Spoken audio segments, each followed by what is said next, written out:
Praise the Lord. Today we're going to talk about salvation from St. John chapter 1 verse 16 through 17 from the King James Version of the Bible. It says, "And of his fullness have all we received, and grace for grace." Grace for grace means grace heaped on grace. Now, in the 17th verse, it says, "For the law was given by Moses, but grace and truth came by Jesus Christ." Now, grace is God's unmerited favor toward sinners for their salvation. It's nothing we did. Now, today, he's going to have us talk about something people don't do that often.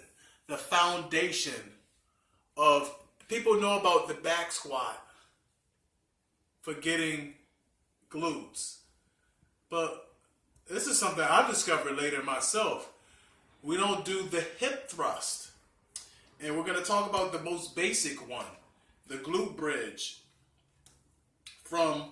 He's known as the glute guy, who's done a lot to contribute to the knowledge of glutes. Brett Contreras, by Bodyweight Strength Training Anatomy. I recommend this book.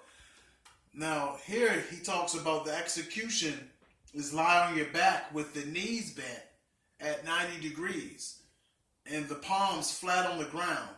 Pushing through the heels, raise the hips as high as possible using the gluteal muscles. Move solely around the hip joint and keep the lower back in a neutral position. Hold the bridge in the top position for a moment, then lower the hips to starting position.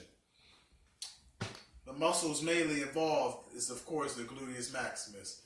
The exercise notes: the glute bridge is the fundamental bent leg hip extension movement on which all bridging motions are built. The goal is to fill the glutes, lifting the hips, and not the hamstrings or spinal erectors. Avoid hyperextending the lumbar spine or anteriorly tilting the pelvis. Bending the knees shortens the hamstring muscle, reducing its contribution to the movement and putting more emphasis on the gluteus maximus. Many people initially feel their hamstrings cramp during bridging movements because their hamstrings aren't accustomed to bent leg hip extension motions. This quickly dissipates as the glutes learn to take on a primary hip extension role and the hamstrings serve a secondary role.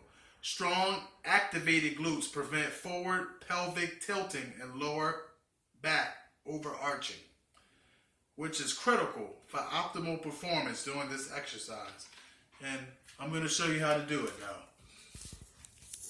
What you do is you get down like this, in this motion, like this, and you just bridge up as high as you can. It's simple.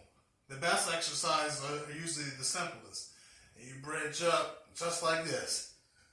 3 to 4 sets, 5 to 20 reps. Let's win.